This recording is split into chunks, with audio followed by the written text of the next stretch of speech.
ردت أنصب مناح عليك، ليش الكفر منعوني؟ ردت أنصب مناح عليك، ليش الكفر منعوني؟ وليش عيوني من تدمع بشعب الرمح ضربوني؟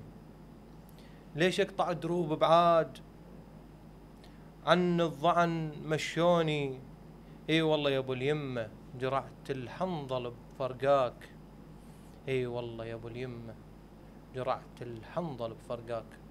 السلام عليكم ورحمة الله، عدنا وإياكم إلى حلقة جديدة من برنامج نبرات الولاء. معنا ومعكم ملا حسين الأوسي. أهلا ومرحبا بك ملا حسين. حياك الله ملا الحبيب، شرفنا بكم بشوفتكم هذه القناة الطيبة المحترمة. نسأل الله لنا ولكم التوفيق إن شاء الله في خدمة سيد الشهداء عليه السلام. آمين يا رب العالمين. حياكم الله ملا، جواك الله على التعب وعلى الخدمة. الله يقوي حيلك. نعرف هاي الأيام أيام، نقول أيام تعب بالنسبة لخادم الإمام الحسين الرواديد. صحيح ملا، بس اكو تعب مثل ما تعرفون جنابكم، هم خادم الحسين ورادود، ولك اسمك ان شاء الله ولك مجالسك، علي مقامك، الله يحفظك ان شاء الله. مرات اكو تعب تحس بي ثمر وبي لذة، والتعب في خدمة سيد الشهداء تقطف ثماره في الدنيا والآخرة إن شاء الله. آمين يا رب أيوة العالمين. آمين. نجعلنا وياكم من المخلصين إن شاء الله. آمين إن شاء الله. آمين. ملاتي حبيبي، اليوم نبدي بداية إن شاء الله، بداية بسيطة، ومن بعدها ندخل بأسئلة يا أبو عبد الله اللي تقدر تجاوب عليها واللي تتحفظ عليها ما عندنا مشكلة بها. اللي الله يسرنا. الله يسلمك إن شاء الله. الله يسلمك. اليوم ملا حسين الأوسي اسم من الأسماء يعني مهمة اللي موجودة بالوسط الحسيني. رحم الله والديك. ملا حسين الأوسي، أين بدأت وأين توقفت؟ يعني في مجال الخدمة أكيد يعني. نعم. الله يسلمك إن شاء الله. يعني مجال الخدمة بدينا بدايات حقيقة بسيطة، يعني بدايات ومؤلمة ومخيفة بنفس الوقت. نعم. أولا صغر السن، يعني بداية شبابنا صغار يعني. ومجالس تعرف في ذاك الزمن كانت مجالس، يعني مجالس في البيوت يعني، والخفية نعم. والنظام كذا هيك، يعني الأمور واضحة للجميع بعد ما نريد نخوض بيها. فكانت أيام صعبة، بس مع ذلك أنت تحس رغم صغر السن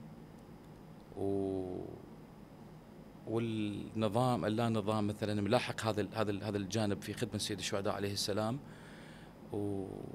وقلة الإمكانيات، مثلا شلون تقدر تحصل القصيدة، شلون تقراها أو وين راح تقراها، مجالس قليلة أو بالخفية مثل ما تفضلتوا. نعم. وين راح تقراها، فأكو تحس شوف أكو صعوبة بالموضوع.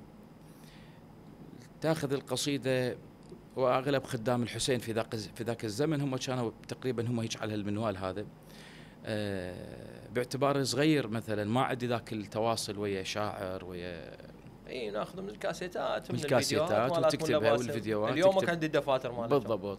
تكتب القصيدة واليوم تقراها يم ملا منير، يم اي نقراها ب10 مجالس بالضبط، ما تنمل، نفس القصيدة ما تنمل.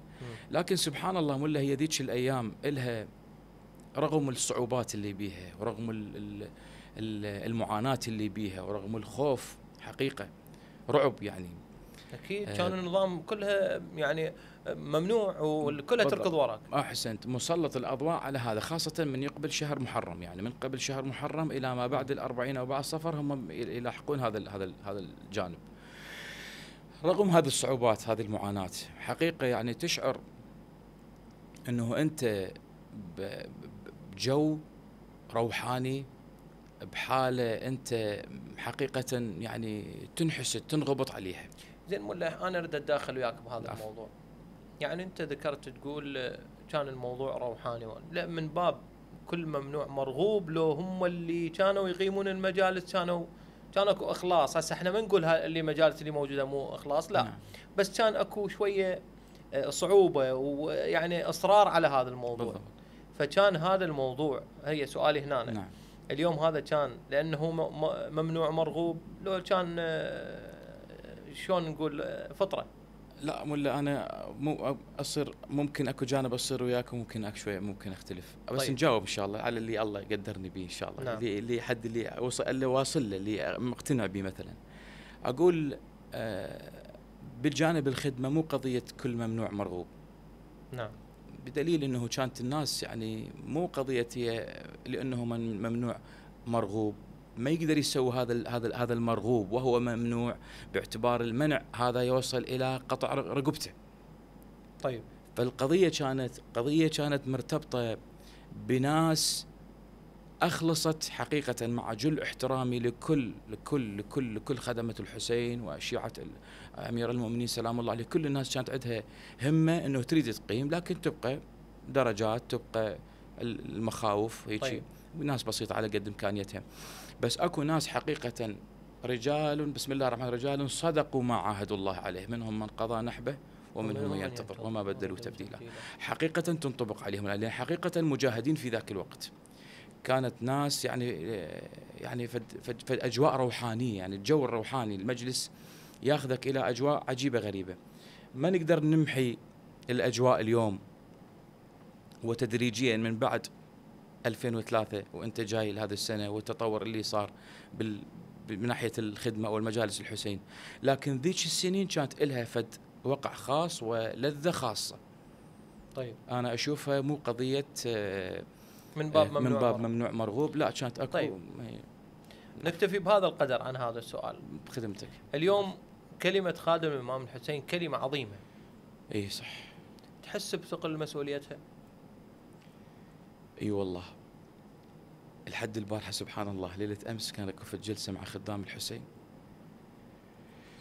بخصوص 40 يا سيد الشهداء، يعني سولفنا هيك أمور يعني حقيقة ثقيلة. من شنو منعتك وشنو اللي يسرت لك اياها هاي الكلمة؟ منعتني من هواي يعني هواي، وخلتني ابتعد عن هواي اصدقاء يعني بصراحة، وقربتني من هواي ناس، ويسرت لي هواي امور. طيب. يعني تريد نخوض بهن مثلا؟ اذكر لنا فد امثله اللي تحب تذكرها. امثله يعني ابسط مثال، او مو ابسط مثال، لا انا اعتبر هذا مثالي بخدمه سيد الشهداء، هو طيب. اخوي وصديقي وحبيبي ورفيق الدرب الشهيد سيد حيدر رحمه الله عليه، سيد حيدر الدين الناوي. اي حقيقه يعني الخدمه، قلت انا حقيقه اكو في وقت من الاوقات، في فتره من الفترات، في زمن يوم اللي تعمقت علاقتي بالشهيد سيد حيدر واكتشفت الامور وشفت الحقيقه، خدمه سيد الشهداء عليه السلام اخذت من عنده هواي. طيب. نعم. في وقت انه اني ما قدرت اتقرب للسيد حيدر رحمه الله عليه اذا ما ابتعد عن اليف باء او سين او شخص من يعني. نعم. يعني انا فقط اشارات، يعني معذره. ماكو مشكله، بس احنا ناخذ، ما نريد نسيء لاحد، ناخذ احنا نريد نسولف جوهر الموضوع. يوم اللي انا بنيتي ما بيني ما بين الله كانت النيه انه انا خلص، وهل يستوي الذين يعلمون والذين لا يعلمون، ما مضمون يعني. باب مثال مثلا، يعني قلت هذا الشخص بخدمته لسيد الشهداء عليه السلام، بإخلاصه، بعطاء اللي جاي يقدمه، وهو صديق ما جاي ينسجم ويا رقم سين من الناس. فأنا شلون راح أكون حلقة هنا ما يصير هذا الازدواجية تصير. فيوم اللي تركت سين من الناس، سبحان الله فد جاذبية صارت لهذا الشخص عجيبة غريبة. هذا طبعا قديم زمان هواي صار كلام، لأن علاقتي به كلش قديمة الشهيد رحمة الله عليه. فشفت نفسي تقربت، قلت بعدين انتبهت إلى نفسي، قلت هذا أعتقد كله هو سيد حيدر باعتباره خادم مخلص لسيد الشهداء، ووضح لي هواي أمور، وصل لي هواي أمور، وصلني إلى هواي أمور. قلت هذا رزق من الحسين عليه السلام ورزق من خدمة الحسين، باعتبار أني صار عندي إصرار بيني ما بين الله أنه أنا سين لازم أتركه، لأنه جاي يسيء للقضية. اعتبرت هذا رزق من الحسين عليه السلام، أنه من ترك السين انرزقت بسيد حيدر رحمة الله عليه. نعم. فهذا واحد من هواي أمور انرزقت بها بخدمة سيد الشهداء عليه السلام. حتى قضية يعني أحس بيني ما بين الحسين، حتى قضية بيتي قاعد بيه، زواجي، ذريتي، أصدقائي، هم أعتبرهم كلهم بفضل الله، ومن بعد فضل الله هو ببركات الحسين وخدمة الحسين والتمسك بخدمة الحسين عليه السلام، هو اللي جاي يسخر لي هاي الأمور. نعم. أي والله. الخدمة علمتنا هواي أمور. علمتنا هواي. من جملة ما علمتنا يا الوفاء. أكيد. وبعد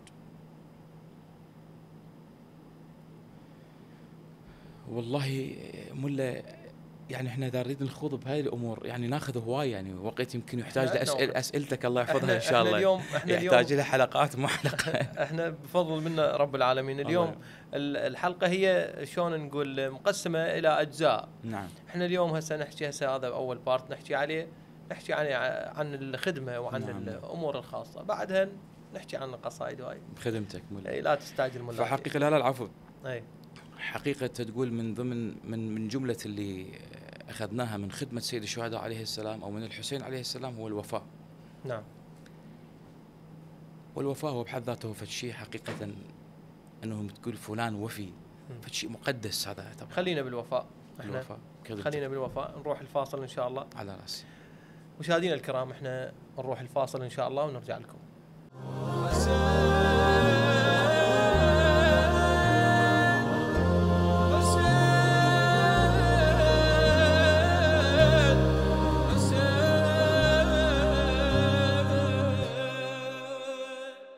رجعنا وياكم مشاهدينا الكرام، البرنامج بودكاست نبرات الولاء، معنا ومعكم خادم الإمام الحسين ملا حسين الأوسي. أهلا ومرحبا بك مجددا. وبالمهلي وقد الهلا، وحياكم الله وشكرا لكم على هذه الدعوة الكريمة. الله يبارك فيك. أنا متشرف بكم اليوم. الله يسلمك، الشرف لنا، نورتنا وكحلت عيوننا يا حبيبي ملا، فدوى عمرك ملا. كان اليوم طيب. الله يسلمك العفو. حبيب. اليوم سألناك هذا السؤال بخصوص الخدمة، تعلمنا من عندها الوفاء، وشنو بعد؟ ملا قلت لك أنا هواي أخذنا من الخدمة، من جملتها الوفاء. نعم. الإخلاص، الإيثار مثل ما تفضليت،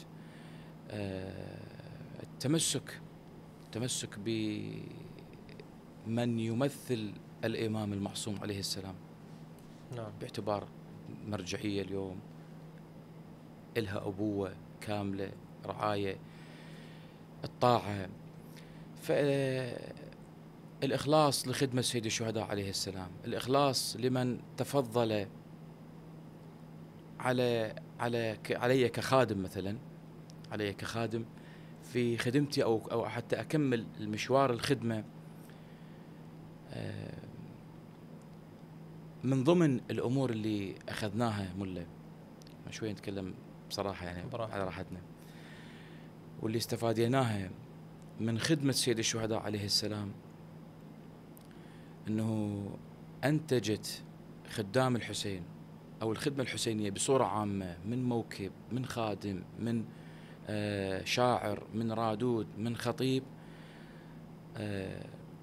الظرف اللي مر بالعراق ما أعتقد دولة من الدول تمر بهيك ظرف لو ما عندها هيك رجالات خدمت الحسين، ناس أحسنت. مخلصة، تعلمت الإخلاص من الحسين، أحسنت. تعلمت الوفاء من الحسين، تعلمت الإيثار من الحسين عليه السلام، قدمت، جاهدت، انطت، ضحت، بالنتيجة حافظت على عقيدتها، حافظت على مبادئها، حافظت على قيمها، حافظت على عرضها، حافظت على أرضها. نعم. من شر الأشرار. نعم. فهذا واليوم نشوف التيارات اللي جاي تجي بهجمات، يعني عفوا المشاهد الكريم، قذرة. نعم صح. اليوم تشوف السوشيال ميديا مشتعلة على فد شخصية ما يسوى له عانة مثل ما نقول. نعم. وصار يريد يشوهون بسمعة الجهة اللي هي أقدس، اللي هي الحشد. بالضبط. يعني ما أعرف وين يردون يوصلون. يعني هذا المكان المقدس، هاي المجموعة المقدسة اللي ظهرت في وقت كان العراق بينتهى. يعني خب هم ندري وين وصلوا. صح. فاليوم استشهادك واضح. اي انا هذا اريد اوصل لهذا الموضوع، يعني نعم. انه هذا اللي صار، الحدث اللي صار، لولا نعم. عندنا هاي الرجالات الرجالات اللي انتجتها خدمه سيد الشهداء عليه السلام، اللي انتجتها ثوره الحسين عليه السلام بصوره عامه. خلينا نقول العمامه. نعم. زين، انا ليش قبل شوي ضربت لك مثال؟ نعم. ما كان قدرنا نوصل اللي وصلنا له، الحمد لله والشكر بفضل الله وبركات سيد الشهداء عليه السلام. الحمد لله وبركات هذه الرجالات ان شاء الله. امين يا رب العالمين. الله يحفظ العمه اللي عندنا، آمين يا ويحفظ رب. الناس اللي تدعم هاي القضايا امين يا رب بشكل مباشر. امين يا رب، ويحفظ العراق ان شاء الله بصوره آمين يا رب عامة العالمين. وامن وامانه يا رب. مولاتي اليوم خادم الامام الحسين عنده علاقه خاصه بالامام الحسين. اكيد. هسه يجوز مثلا واحد يسمعني يقول الملا ايش دا يحكي، وين يريد يوصل، بس انا اعرف حسين الاوسي شلون اسولف وياه. الله يسلمك حبيبي ملا. انت انسان مخلص، الله يديمك تاج راسي، وانسان مهذب ومحترم، والله اتعلم، وعلاقتك طيبه من ويا اهل البيت. اتعلم منكم والله. حكيت ويا الامام الحسين فد يوم؟ وش قلت له؟ وش وقت؟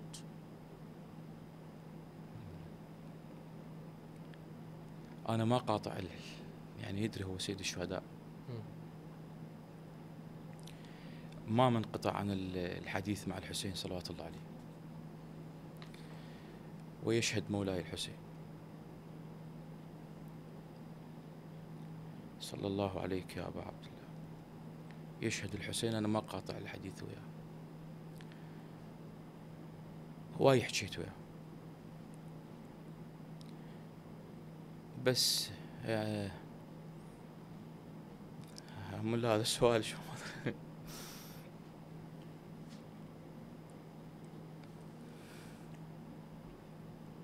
مرحومة دمعتك ملا. الله يسلمك يا ملا. الحسين مرة صار في الظرف يعني، وأنا ما حاكي حقيقة، ما حاكي، إن شاء الله أنت هم قريب علي ملا، اللي أقرب الناس أنا ما الله حاكي، يجازيك خير. بس يعلم سيد الشهداء عليه السلام. هسه دارت أسولف يعني من باب أولا أما بنعمة ربك فحدث، والحسين نعمة كبيرة، ومن باب أنه أولا أنا على يقين أنه أنا من أحكيها، المهم أنا الإنسان على نفسه بصيرة، كل واحد يعرف نفسه. أنا من جاي أحكيها من أحكيها مقابل شيء يريد يفسرها براحته شأنه، يعني أقصد مو أقصد الملة، أقصد المستمع. فهواي كلام أسولفه يا سيد الشهداء صلوات الله عليه. فيوم من الأيام ظروف يعني،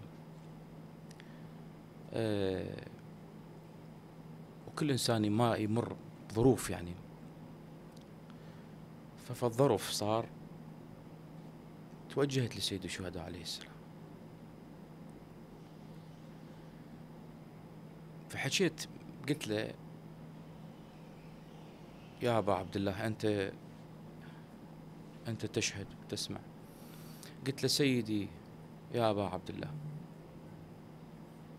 أنا ما لي فضل عليك، أنت صاحب الفضل، وأنت اللي جبتني لخدمتك وتشرفت بخدمتك وخدمة زوارك وخدمة عيالك، ومتفضل علي رغم الظروف، ولا زلت أكررها يا أبا عبد الله، رغم الظروف والمصاعب من كل شيء، أنت متفضل علي على مدار سنة، ما مخليني قاعد بدون مجلس أو بدون مناسبة أو بدون ذكرك أو بدون هيك، حتى لو جلسة خاصة إنه لازم أذكر الحسين عليه السلام. فبهذا الظرف يا أبا عبد الله، يا سيدي يا أبا عبد الله، اسمح لي يا سيدي أن أقول لك أنت عشيرتي، أنت والدي، أنت أبوي، أنت بديت أعدد، والموضوع كله يمك، كله يمك. سبحان الله ملا،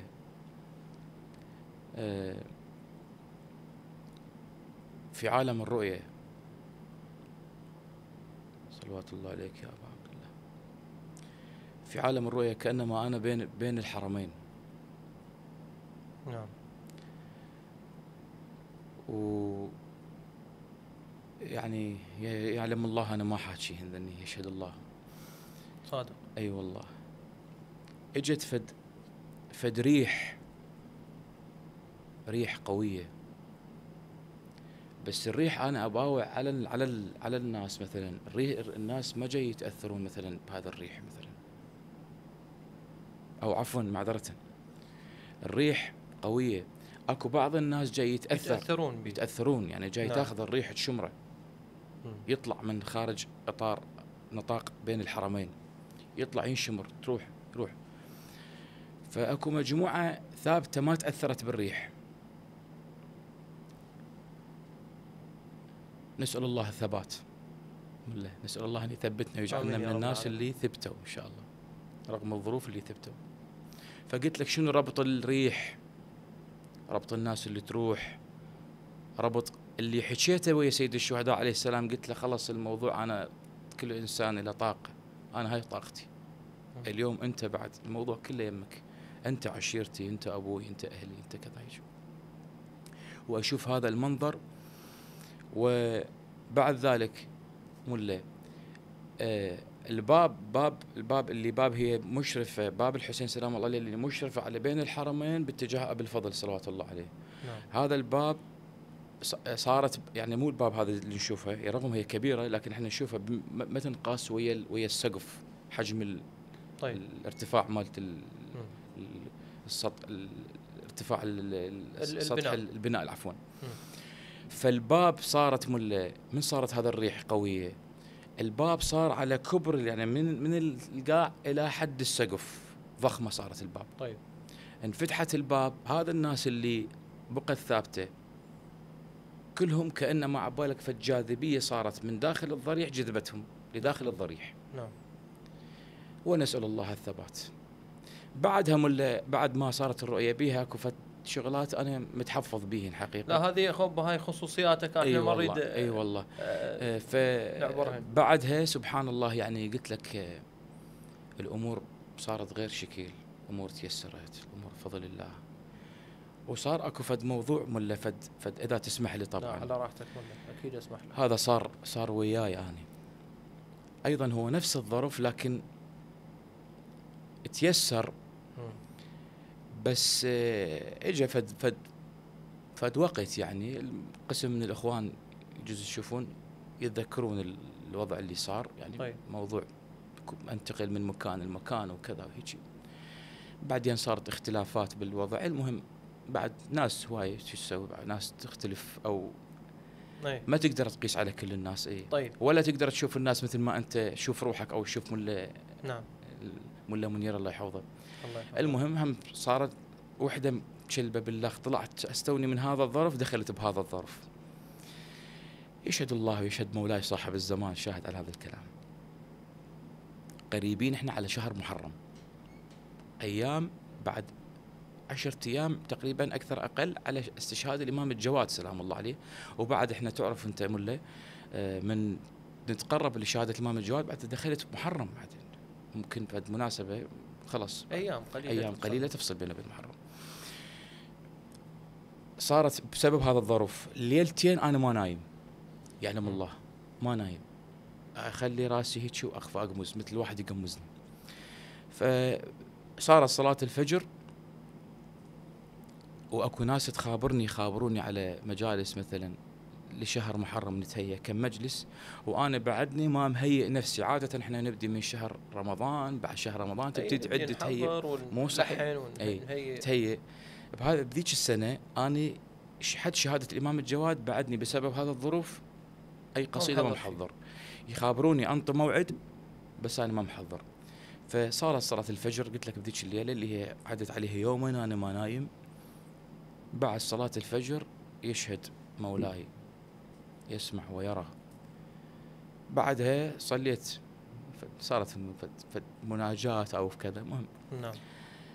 يعلم الله صار فد كلام بيني وبين المولى صاحب العصر والزمان.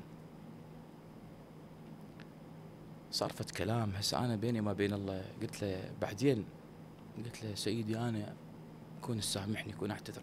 ملا اشوف احنا هنا أنا شوي فاصل هيك. اشوف احنا ضروري احنا نفوت مثل بتعبير هيك على قد لهجتنا، على قدنا، نفوت بالعمق بعد أكثر وياهم، لأن هم قريبين من عندنا لكن إحنا بعيدين منهم سلام الله عليهم. نعم. هم يريدون نتقرب، يريدون على بساطتنا نسولف وياهم، لكن إحنا نخلي فد حواجز وبعيدين هيك. مولا يعلم الله بكلام حكيت ويا المولى سلام الله اللهم عجل وليك الفرج. قلت له سيدي أنا أريد أعرف شغلتين. نعم. أولا شغلة أنا هيك أحكي مولاي، إذا أنا باختبار فاللي أرجوه وأتوسل بيك بأمك الزهرة وهذا القسم عظيم عليكم أنه تعينوني، لأن أنا ما عندي لا عندي طاقة إمام ولا عندي طاقة نبي حتى أتحمل. وإذا سيدي أنا مطرود من الخدمة فدخيلك سيدي، وإلا ليش أنا لحد الآن لا حد لا محضر لي قصيدة، لا محضر لي لحن، لا ملتقي لي بشاعر، لا وجاي أريد أسعي الموضوع شنو هذا المشكلة أو هذا الظرف أخذ من عندي هواي، أريد العون من عندك. وإذا ما مطرود سيدي أريد الإشارة وأريد الجواب أقسم عليك بالزهرة. ملا قسم أنا أول مرة أسولف وياه هيك قسم، لأنه كنت منهار.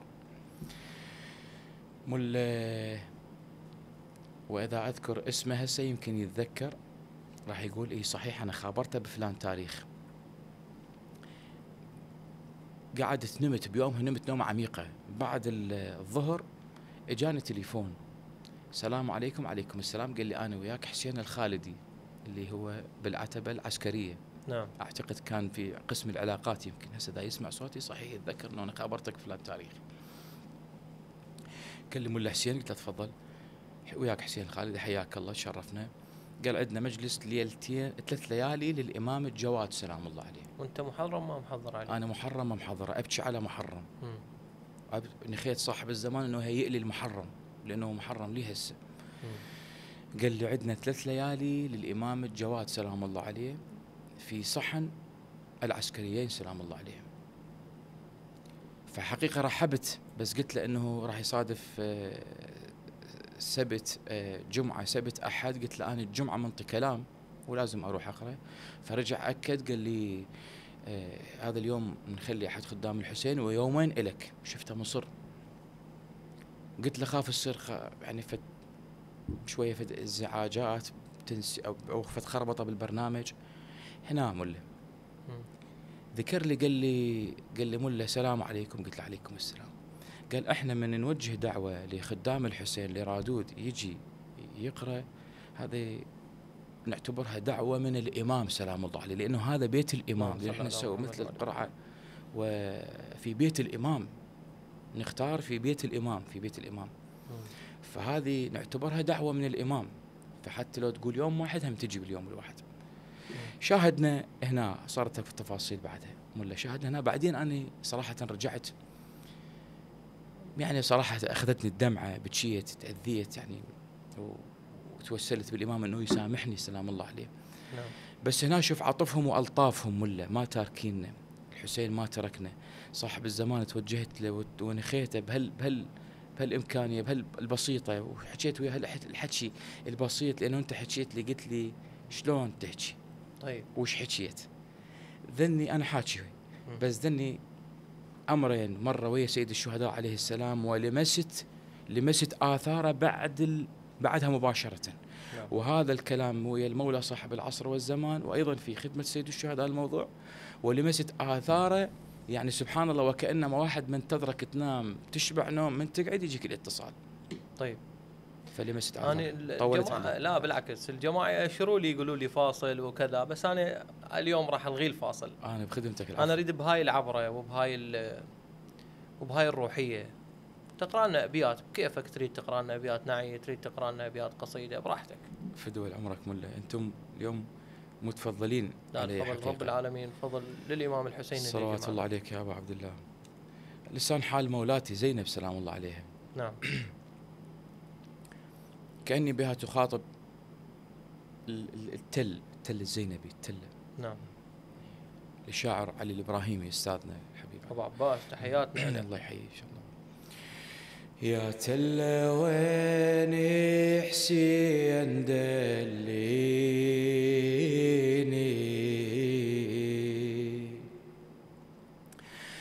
الدخان والتربان عاميني،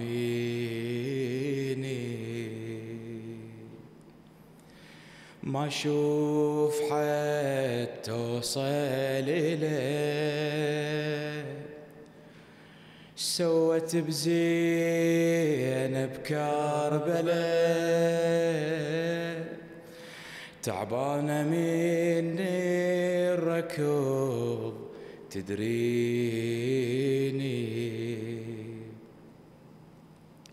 تقول ما ادري شلون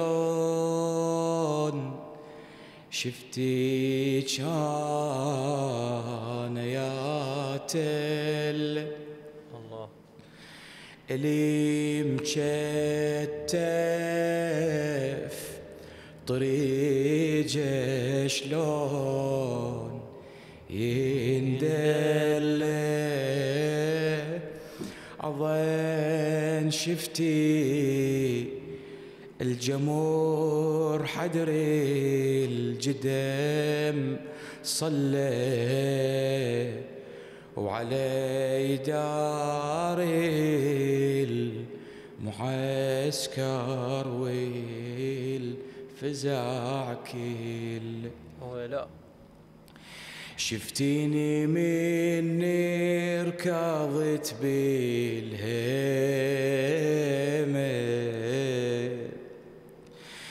مرعوبة ما ظلت علي خيمة، أبعد سنان وحارملة، سوت بزينب كربلاء، تعبانة من الركض تدريني، تعبانة من الركض تدريني. جزاك الله خير. الله يجازيك بألف خير يا ملا. الله يبارك بعمرك إن شاء الله يا حبيبي يا جعلك من خدام الإمام الحسين المخلصين. وأنت كذلك بالحسين وآل الحسين يا الله، وكل الإخوان الكادر إن شاء الله يا حبيبي. الله يبارك بعمرك. ملا اليوم الخدمة عادة لو عبادة، لو هي أعلى من العبادة؟ ملا إذا نقول عادة، فعادة ممكن تجي عادة غيرها تدفعها وتروح هاي العادة. وحقيقة أشوفها عبادة وفوق العبادة. زين، إذا نريدها نشبع لها عبادة، الحسين سلام الله عليه بأحلك الظروف، بأصعب الظروف، يعني إذا نريد ناخذ الجانب العبادي، نستلهم من الحسين، من الخدمة الحسينية، نباوع أول مرة على الحسين سلام الله عليه، لأنه بالفترة الأخيرة نسمع يعني بنقاشات أو بالسوشيال ميديا مثلا هيك،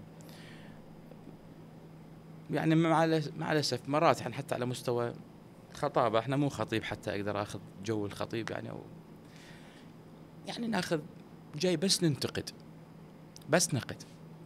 طيب هسه أكون من ننتقد، يعني انتقاد من أخوتنا الروادين، ننتقد لا عفوا، انتقاد مثلا من بعض اللي الخطباء مثلا. طيب ينتقد الخادم انه ماكو كذا، ماكو صلاة، ماكو هيك شيء. نعم اكو موجود، كل شيء موجود، بس احنا خو ما نتركه.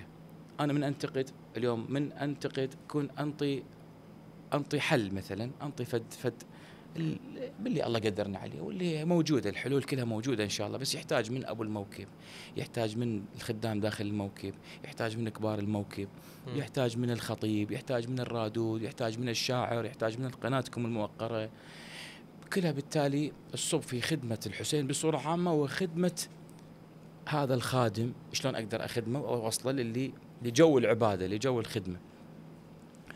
فالحسين عليه السلام باصعب الظروف وما ترك الصلاة.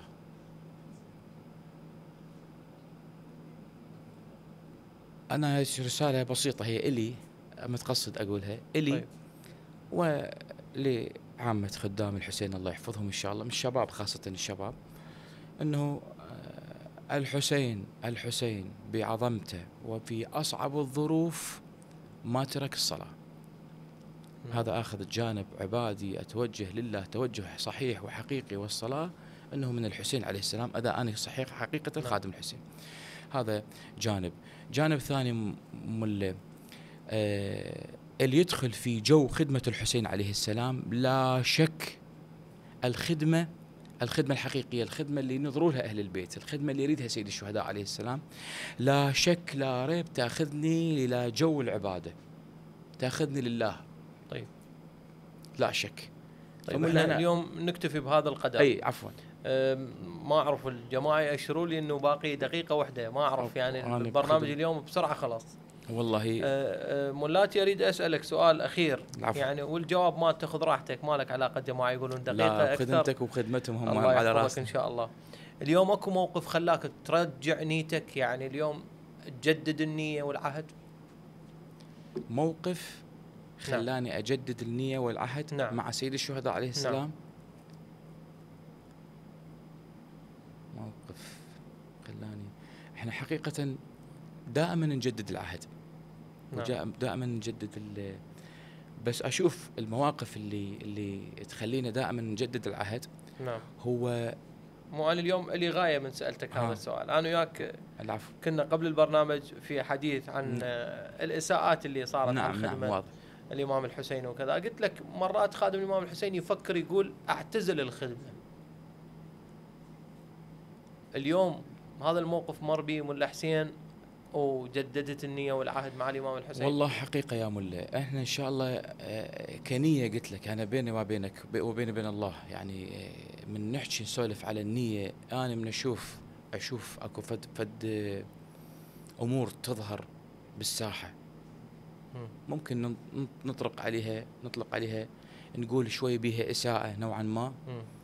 حقيقة قلة وعي شو اسميها بعد ما أعرف والله. حقيقة أرجع أجدد العهد مع الحسين سلام الله عليه، وأشكر الله سبحانه وتعالى أنه الحسين مطينا شيء نقدر نحاسب نفسنا، أو نقدر ندقق بشغلنا قبل لا، وممكن نقرأ المجلس قبل لا نقرأ القصيدة. نعم. وإحنا اليوم هم نشكر الإمام الحسين. اليوم أكو خدام مخلصين مثل جنابك. العفو ملا، أنتوا أهل الفضل، وأنتوا أصحاب الإخلاص. وثانيا نشكر قدومك ونشكر قبولك للدعوة. العفو والله متفضلين علينا. بفضل الله. وأينما كنت أتعلم. لا العفو، نتعلم من عندك. هذا شعار إن شاء الله. احنا وصلنا لختام حلقتنا لهذا اليوم. نشكرك جزيل الشكر. أنا أشكركم. الله يسلمك. وممنون من عندكم ودعائي لكم وللكادر الأخوة الشباب بإدارتها القناة بالتوفيق والسداد إن شاء الله. ربي يوفقك إن شاء الله. سعيكم. احنا وصلنا إلى ختام حلقتنا لهذا اليوم. إن شاء الله نرجع وياكم بضيف جديد وخادم جديد. في أمان الله.